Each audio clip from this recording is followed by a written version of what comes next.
Hello കൂട്ടുകാരെ, ഇതാണ് പൗർണമിക്കാവ്.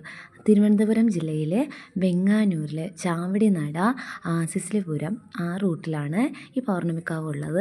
അങ്ങനെ ഞങ്ങൾ പോകുന്ന വഴിക്ക് എൻ്റെ ഒരു സീനിയർ ചേട്ടനെ കണ്ടു, നമ്മുടെ സ്കൂളിൽ പഠിച്ച. അങ്ങനെ സംസാരിക്കുകയായിരുന്നേ. ഞങ്ങൾ 1 തൊട്ട് +2 വരെ എല്ലാവരെയും അങ്ങനെ അറിയാം. ഞങ്ങൾ ഒറ്റ സ്കൂളിലാണ് പഠിച്ചത്. അപ്പോൾ നമ്മുടെ സ്കൂളിന് അടുത്ത് ആണ് ഈ ക്ഷേത്രം ഉള്ളത്. അങ്ങനെ ആ ദേശത്തെ ആ പ്രായത്തിലെ എല്ലാവരെയും എനിക്കറിയാം. ഞങ്ങൾ എല്ലാവരും സീനിയറിനെയും ജൂനിയറിനെയും ഒക്കെ അറിയാം കേട്ടോ. അങ്ങനെ അന്ന് പൗർണമിക്കാണ് ഇവിടെ പൗർണമിക്കാവിൽ നട തുറക്കാറ്. വലിയ ഒരു അമ്പലമാണ്. അന്നത്തെ അവിടെ ഗസ്റ്റായിട്ട് വന്നിരുന്നത് ദിനേശ് പണിക്കർ സാറായിരുന്നു, ആക്ടർ. അദ്ദേഹത്തിന് അവിടെ ചുമതല എന്ന് വെച്ചാൽ അന്നത്തെ കുട്ടികളുടെ പ്രോഗ്രാമിന് സർട്ടിഫിക്കറ്റ് നൽകാൻ വേണ്ടിയിട്ടായിരുന്നു അദ്ദേഹം അവിടെ എത്തിയിരുന്നത്. അദ്ദേഹം അവിടുത്തെ ഒരു അംഗം കൂടെയാണ് ഞാൻ കേട്ടിരിക്കുന്നത്. അങ്ങനെ അദ്ദേഹം എല്ലാവരോടും നല്ല രീതിയിലുള്ള പെരുമാറ്റമായിരുന്നു.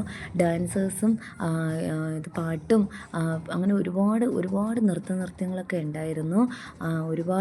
ഒരുപാട് കലകളൊക്കെ അവിടെ അരങ്ങേറ്റം കുറിച്ചു.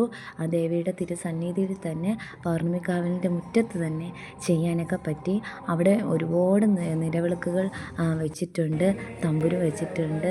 അതിൽ നമ്മളുടെ ആഗ്രഹങ്ങൾ നിലവിളക്കിൽ നിന്ന് കൊളുത്തി അവിടെ നിന്നൊരു വിളക്ക് വാങ്ങി നമ്മൾ രസീത് എഴുതി അത് നടയിൽ നിന്നും കൊളുത്തി നമ്മൾ 17 തവണ ആ അമ്പലത്തിനെയല്ല, അവിടെ വെച്ചിരിക്കുന്ന വലിയ വിളക്കുകളെ പ്രദക്ഷിണം ചെയ്ത് വരേണ്ടതാണ്. അതിന് പ്രദക്ഷിണം ചെയ്ത് വന്ന് നടക്കിലെത്തി പ്രാർത്ഥിച്ച ശേഷം ഗണപതിയുടെ അടുത്ത് പോയി ഒരു തവണ നമ്മൾ പ്രദക്ഷിണം ചെയ്യേണ്ടതായിട്ടുണ്ട്. അപ്പോൾ ഈ നൃത്യങ്ങൾ നടക്കവേ തന്നെ ഞങ്ങൾ അവിടെ മുഴുവൻ 17 തവണ വലം വെച്ച് വരണം. അങ്ങനെ 17 തവണ വലം വെച്ച ശേഷം ഞങ്ങൾ വിളക്കവിടെ കൊണ്ട് വെച്ചതിന് ശേഷം വീണ്ടും നമ്മൾ ചുറ്റേണ്ടതാണ്. 3 തവണ നിലവിളക്ക് ചുറ്റി അവിടെ വെച്ച ശേഷം 17 തവണ അല്ലാതെ ചുറ്റണം. പിന്നെ അവിടെ കുറേ പ്രതിമകളുടെ മാർബിളിൽ തീർത്ത ദേവികളുടെ ഫോട്ടോസൊക്കെ ഉണ്ട്. അല്ലാതെ കുറേ ദേവിയുടെ കൽപ്രതിമകളൊക്കെ ചെയ്ത് വെച്ചിട്ടുണ്ട്.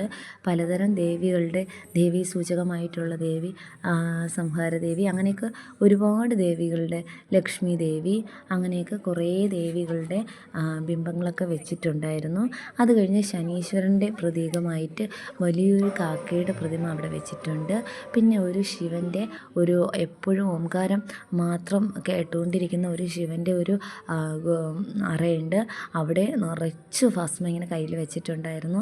ആ ഭസ്മമൊക്കെ പിള്ളേർ കൈയിട്ട് വാരയാണ്. പിന്നെ അവിടെ നന്ദിയുണ്ട്. ആ നന്ദിയുടെ ചെവിയിൽ എൻ്റെ മോന് എന്തൊക്കെയോ സംസാരിക്കുന്നുണ്ട്. ഞാനും കൂട്ടത്തിൽ സംസാരിച്ചു. ഞാനും എൻ്റെ വിഷമതകളൊക്കെ പറഞ്ഞു. അത് കഴിഞ്ഞ് ചേച്ചിയുടെ മോനും അവൻ്റെ കാര്യങ്ങളൊക്കെ സംസാരിക്കുകയാണ്. വീണ്ടും ഞങ്ങൾ താഴെ ഇറങ്ങി വന്നപ്പോൾ വീണ്ടും പുതിയ നൃത്തം നടക്കുകയാണ്. അത് കഴിഞ്ഞ് പുറത്ത് ഒരു വലിയ നന്ദി വെച്ചിട്ടുണ്ട്. ആ നന്ദിയുടെ അടുത്താണ് ഹോമകുണ്ഡമൊക്കെ ഇരിക്കുന്നത്. ആ ഹോമകുണ്ഡം വലുതാണ്. അങ്ങനെ ഒരു 3-4 ഹോമകുണ്ഡം യാഗം നടത്തുന്ന സ്ഥലമാണ് അവിടെ. ഇതവിടെ വെച്ചിരിക്കുന്ന തമ്പുരുവാണ്.